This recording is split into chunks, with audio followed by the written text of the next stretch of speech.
Well,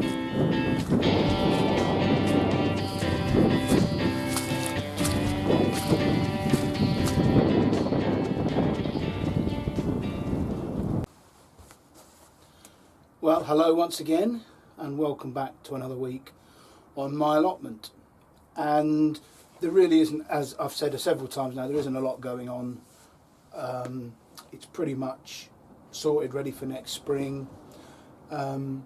I've got a bit of work to do on my compost heaps, putting new perspex lids on so the water doesn't get through. But I've just been brushing out the other shed.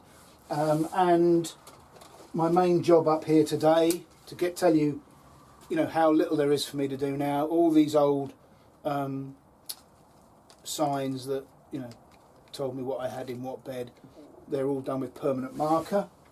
So, the only time I ever use nail varnish, I'm going to sit here with a cup of tea and the fire going, and I'm going to clean all those. So, that tells you the sort of stage I'm at in preparation for next year, which I have to say I'm really looking forward to as we fast approach the festive season.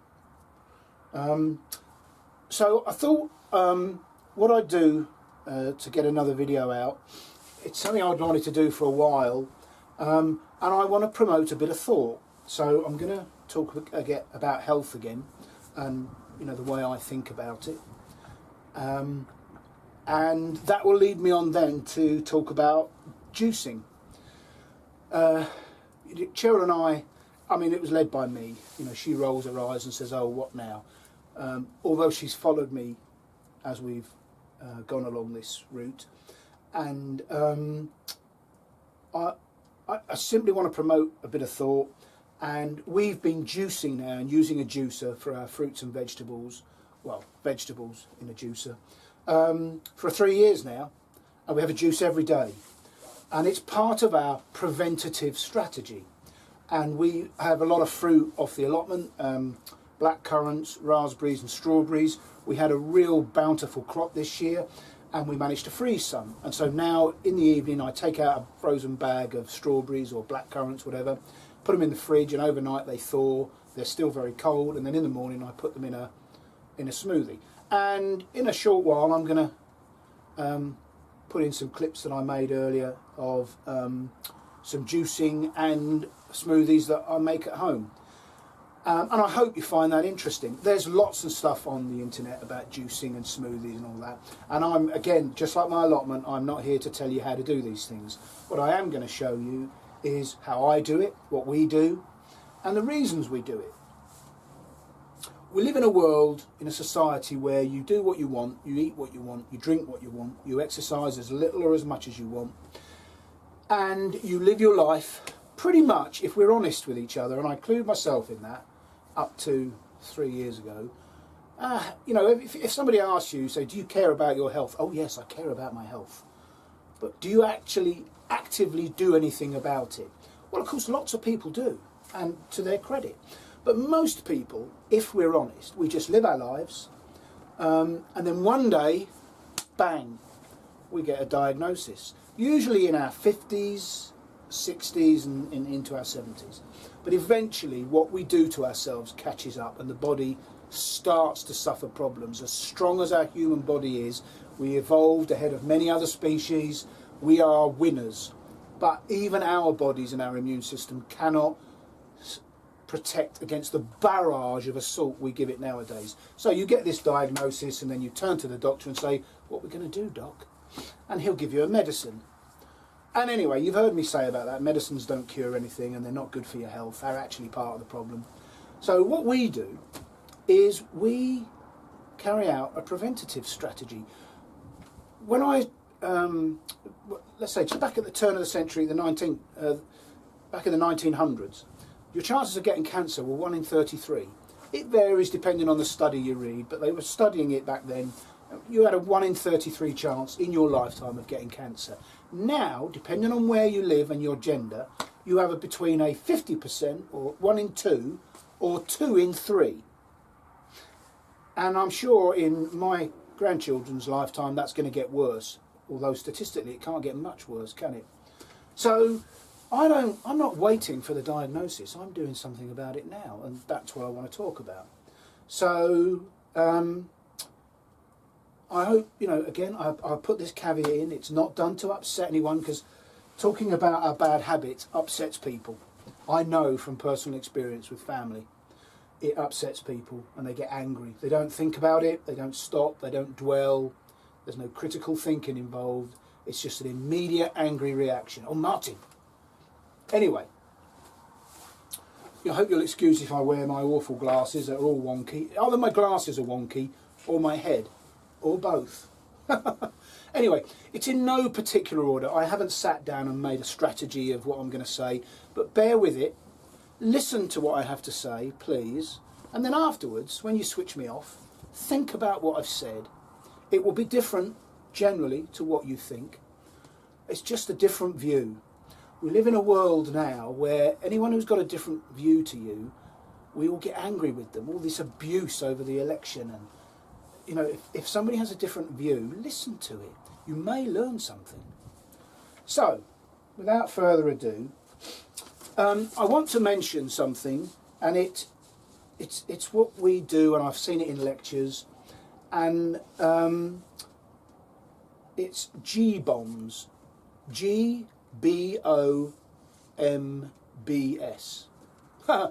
BS. No, this isn't BS, honestly. So the G, this is what you should be eating every day. Let me start by saying that in Britain, every country is different, but generally they're not that much different. In Britain, we have a thing called the 5 a day. You're supposed to eat 5 a day, 5 fruits and vegetables, portions. And that has no basis in science. It's complete rubbish. It was devised because guess what? We got 5 fingers, so they thought, that's how little they think of us, the authorities. If you've got 5 fingers, you can remember 5 fruits and veg. So it has no basis in science. Actually, you should be eating far in excess.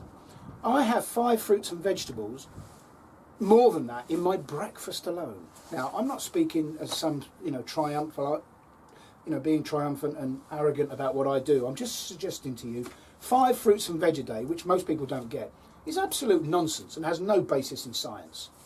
But that's what they came up with. Actually, what I'm suggesting you should think about, and it's not my suggestion, this comes from scientists, is G-bombs. So the G stands for green leaves, and that includes the cruciferous vegetables, broccoli, cauliflower, kale, Brussels sprouts, spinach. You know what that I'm talking about. Lettuce. I mean, the lettuce isn't that nutritious, but it is a green leaf. Beans. All kinds of beans, legumes, and I'm not going to sit here and list them for you, Onions, the allium family, powerful antioxidants, the most powerful product on the planet to beat cancer, although you'll never hear that from a pharmaceutical company because they can't patent it.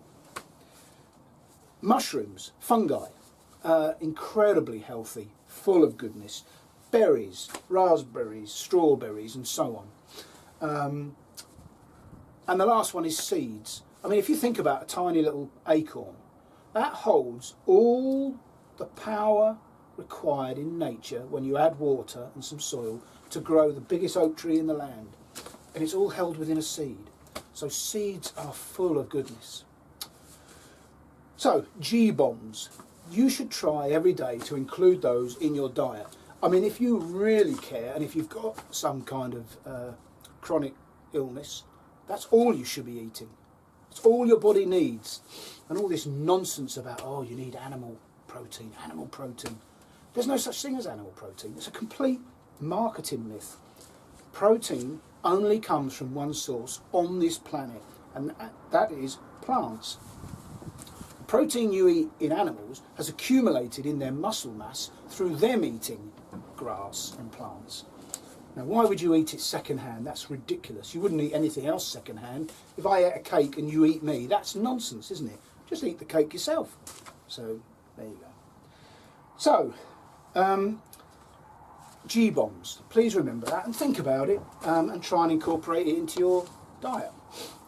So, if you just remove the toxicity, all the rubbish you eat, and you replace it with good nutrition, all your diseases and problems go away. Modern medicine is completely flawed. Let me be perfectly straight here. If I'm in a car crash on the way home this afternoon, A&E is absolutely the only place to go. What modern medicine can do is astonishing. I have said this before. But if you have a chronic disease, one caused of lifestyle and diet and stress and toxicity, they have not a clue of what to do. And it really is, you know, I know the health services are held up on a pedestal.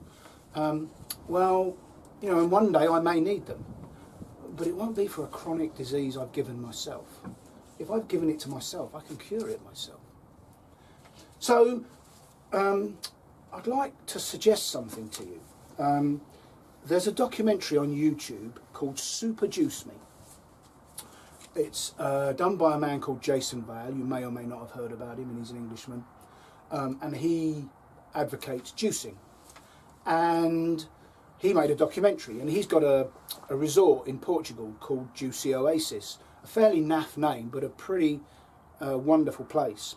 So he made this documentary where he advertised online, I guess, for people with ailments, and people from all over the world wrote into him, and he selected 8. And between those 8, they had 28 chronic illnesses, all very common in society today. You may be sitting there with them yourself. And if I just read out some of mine, as he went through the documentary, I made a note of what these people had. Between them, and some of them had numerous numbers, they had type 2 diabetes, colitis, sleep apnea, debilitating pain. This poor lady, this American lady, she described all the pain she's been living with for 25 years. It made you want to cry. And you could see it in her face. She was worn down. High cholesterol and high blood pressure, obviously. Asthma, psoriasis, many allergies, Crohn's disease, hypoglycemia, heart disease and lupus. In fact, there's one guy, it's actually quite a comical documentary because of a guy from South Wales, Andy. And he was morbidly obese, in a hell of a state. And he turned up and he was on 52 medications a day, 52 tablets a day. Somewhere, think about this, somewhere in South Wales, there's a doctor that he sat in front of who thought the answer to his problems was a 50-second pill a day. Anybody prescribing a human being 52 tablets a day should be struck off, in my humble opinion. So, they all turned up and they had 28 days, less than a month at the Juicy Oasis. And because they're at this resort where they can't get out much, and they attended lessons and lectures, and they did fitness and yoga and all sorts of different things. It had its own lake that you can swim in. And of course most of these people were heavily overweight, although not all. Within 28 days, almost without exception, I think one of the girls who had a really life-debilitating asthma had to keep her puffer thing with her. But all 28 illnesses were gone. Now think about that. They weren't measuring blood sugar levels, they weren't giving them statins, they weren't treating the diseases. What they did, they forgot the diseases, ignore them. Treat the body with nutrition, and then the body cures all these ailments. What a revolutionary idea. Now, you know, if you went to a modern doctor with diabetes, you're on a lifetime of medicine, and it continues to deteriorate to the point where I've got customers who are losing their sight and having their feet chopped off through bad circulation, and a lifetime of type 2 diabetes. That is medical negligence, criminal negligence in my opinion. So, you know, the documentary is called Super Juice Me, and if you do nothing else in the next week, it's an hour and a half long, it's a very good watch. He explains everything that he goes, and he's not a qualified doctor. This man has cured these 8 people of all their illnesses without being a qualified doctor. I mean, I'm sure there is a doctor on site and they have medical checks before they start all this. But he simply gave them 4 or 5 juices a day, and when all those nutrients and phytonutrients and enzymes and amino acids are pouring into your cells, you cannot but cure of all these ailments. I find it absolutely fascinating. We juice every day. We try and include a smoothie occasionally. Super Juice Me on YouTube, an hour and a half long, and it will change your life. And if it doesn't, that's fine, that's your choice. But if you're sat there with aches and pains, and maybe a few rashes, I mean, if you go to a modern doctor with psoriasis, they give you skin cream. That is laughable. Psoriasis, everybody, well, anyone who does any research knows that psoriasis has nothing to do with the skin. It just happens to be where it manifests. It's all about the gut bacteria. It's fascinating. I've got a customer who's had psoriasis for 25 years. Still goes to his doctor, trusts his doctor, he says, and he's on another skin cream. Anyway, Super Juice Me. Watch it, and please tell me what you think. If you haven't switched off by now, you're interested. If you haven't switched off by now, you care about your health.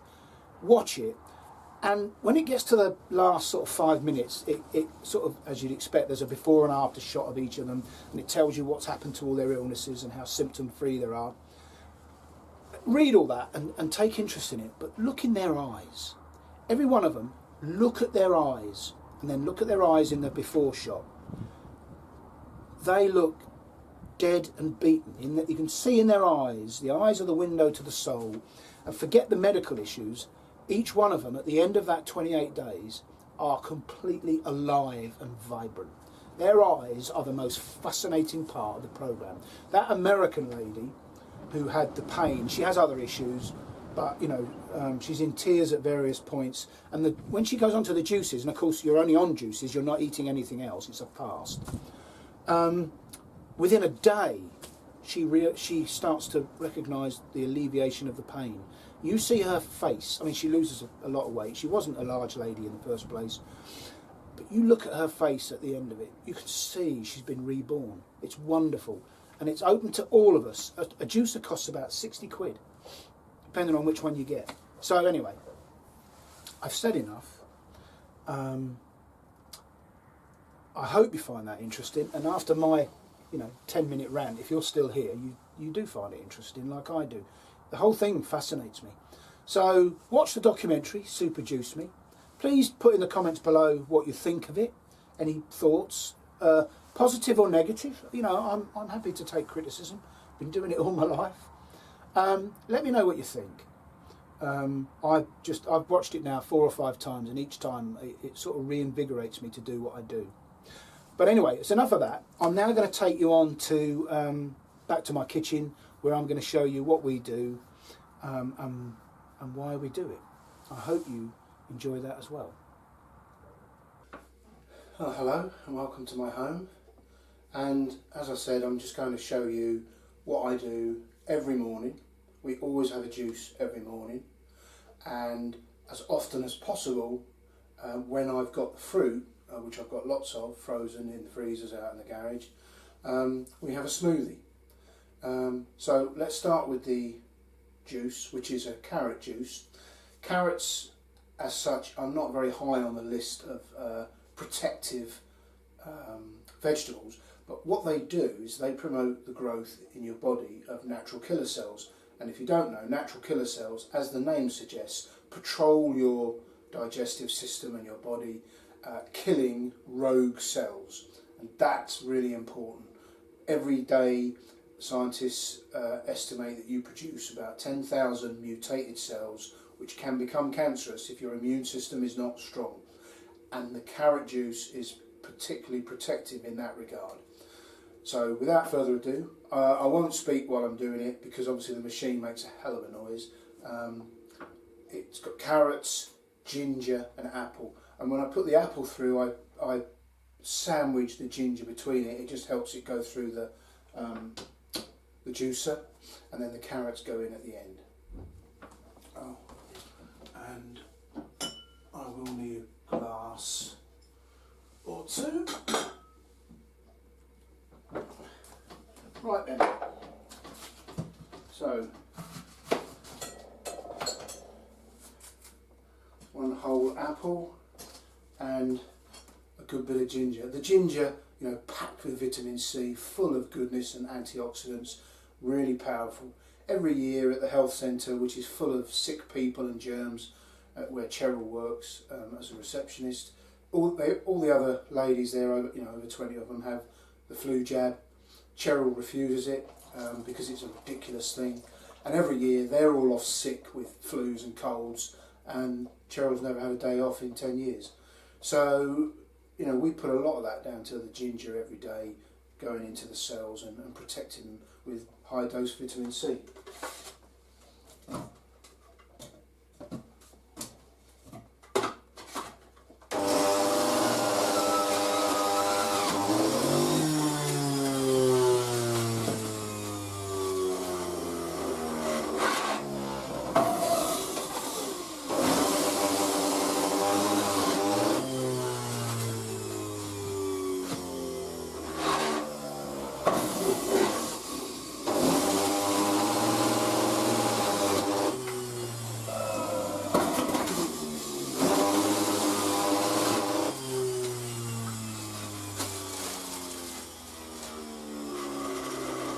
And it's as simple as that. And the machine, once I've poured out the drinks, the machine takes about 2-3 minutes to clean, just rinsed under a cold tap. So that is as simple as that.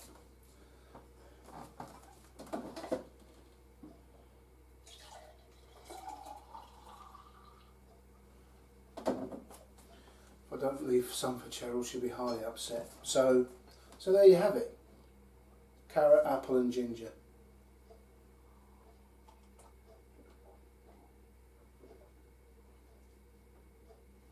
Fantastic.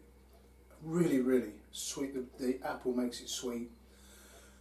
People who are not used to it get a bit of a kick from the ginger, but because we've been having it for so long, it doesn't quite affect us as much, but I mean, I can taste the ginger for sure. Right, so that's the first thing we have, and very often that is my breakfast. Now, if the common comment I get is that all you have? Oh, that wouldn't do me. What you've got to remember is, let's say right here I had a full English cooked breakfast. Although I can't compete for smell, if I drink that for breakfast, that is full of all the goodness that the body needs. So when I drink this, it's already water soluble, straight through the digestive system, no work involved, into the bloodstream and around the body, and every cell in my body gets a hit instant of nutrients, vitamins, enzymes, amino acids, all the things it needs. So when I wake up in the morning and I'm hungry, that fulfills every cell's requirement, and the appetite drive is switched off. The cells have got all the goodness they need. Now, I can, another day, let's say I sit down at the dinner table and I have a full cooked English breakfast, piled high, and you think, oh, that's that does you good. Actually, it's completely nutrient deficient. There's lots of it, and my stomach will feel full, and the feel receptors in the stomach, which react to when the bag effectively is full, will alert and say, oh, you're full up, and all the cells go, come on, and nothing comes in because there's no goodness in it. It's completely devoid of any nutrients, vitamins, nothing. So for initially I'll feel full, I'll go to work and I'll start, on a physical job, and within an hour the cells are saying, whoa, hang on a minute, nothing happened, we didn't get anything, we're hungry again. So it's counterintuitive, I know, that could fill me up to lunchtime, and an full English or your toast or whatever.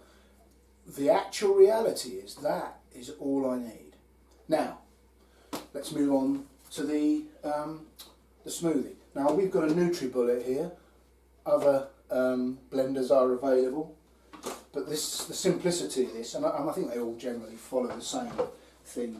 Now, for breakfast I'm going to have raw cabbage. Now, red cabbage is in the goodness, the antioxidants is in the colour. So if you eat red cabbage, it's always better for you than green.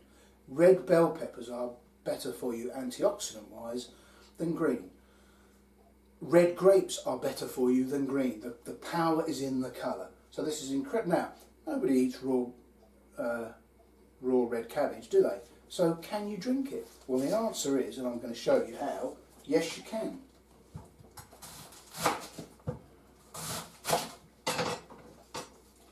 That is a nature's work of art. And nobody wants to drink that or eat it on its own.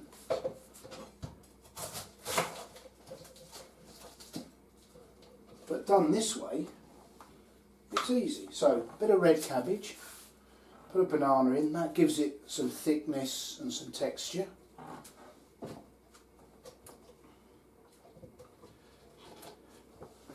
Remember what I said about G-bombs, seeds, which is effectively what nuts are. A few of those in. Flaxseed, really, really good for you, healthy,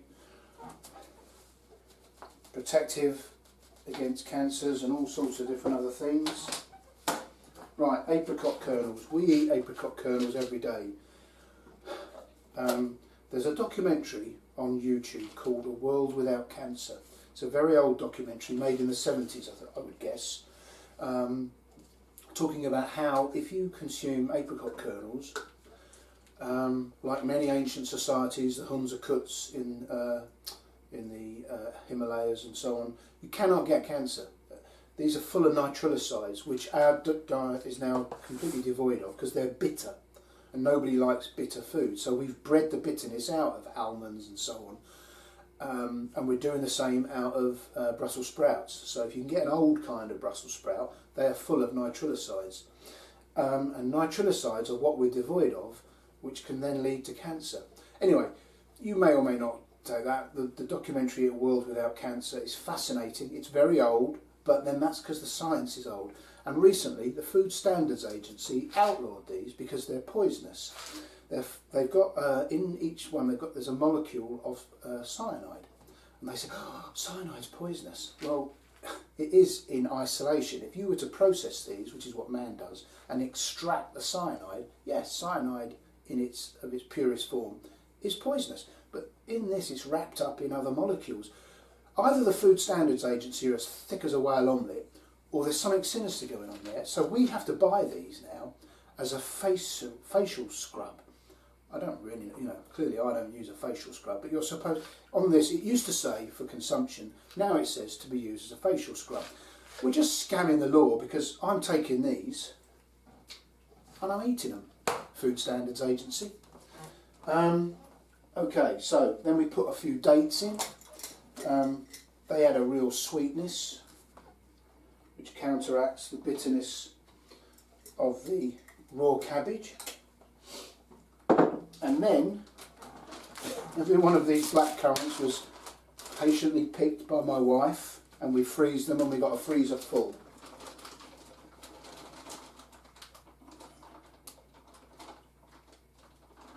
And I fill it to the brim, obviously.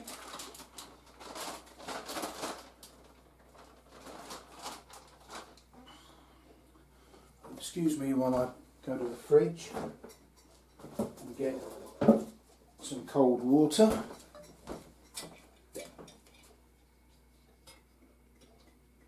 And then on the cup is a mark, and it says maximum.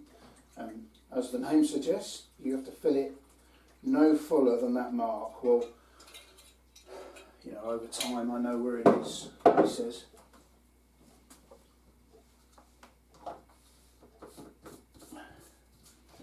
And you screw on the lid, which then becomes the base.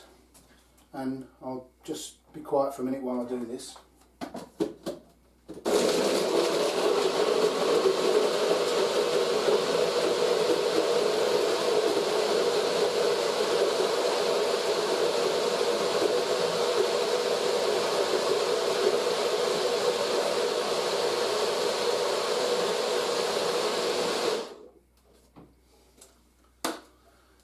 And that's it, job done.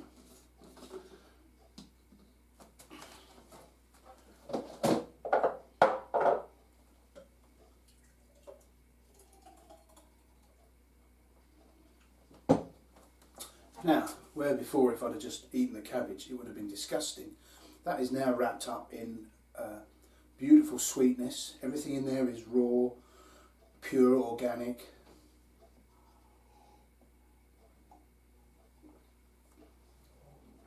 Wow. There's little bits of date in there.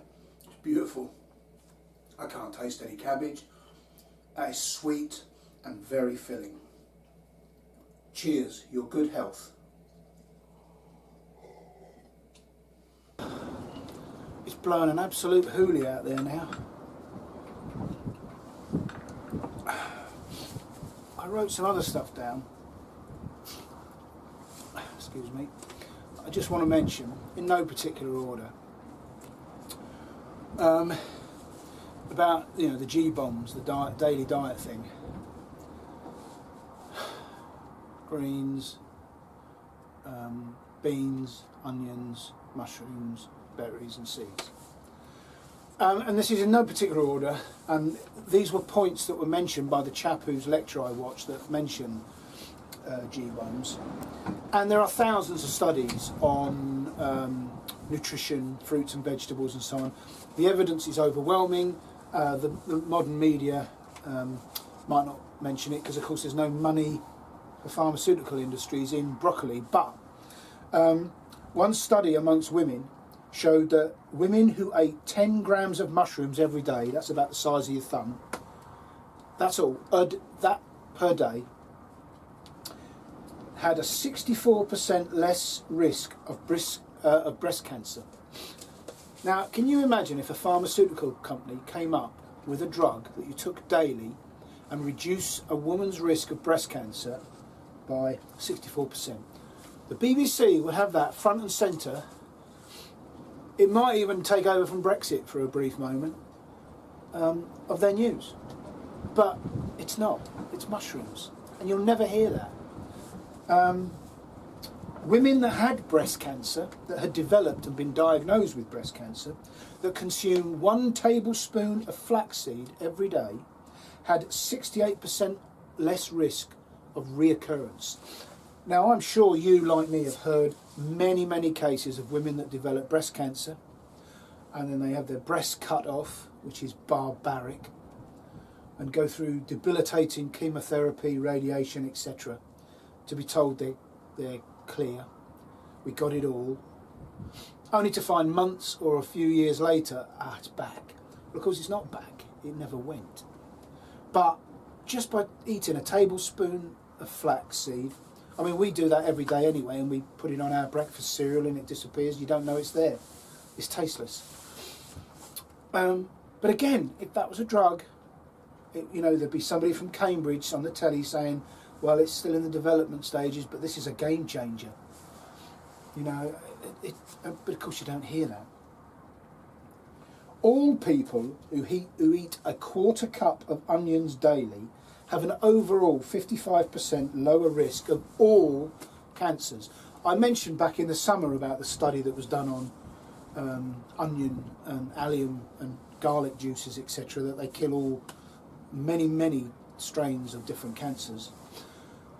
And when you hear that, you think, that can't be true. If that were true, we'd know. Well, of course, they're not looking for the cure, they're looking for the next drug. So just a quarter cup of onion. Now, the thing to remember with all of this is it's raw, it's not cooked. If you cook onion, you destroy a lot of the goodness in it. This has got to be consumed in its rawest state, which with onion is not difficult. You can scatter that on a salad quite happily. Now, that's just 3 points that I wrote down and I thought, wow, that's significant. Now, that's in isolation, 10 grams of mushroom a day, or a tablespoon of flax seeds, or some onion, quarter of a cup, that's just a tiny little, it's not even a handful, is it? Now that's in isolation. When you put the G-bombs together every day of your life, that is the most powerful medicine. Forget the doctor, forget hospitals. That's so powerful.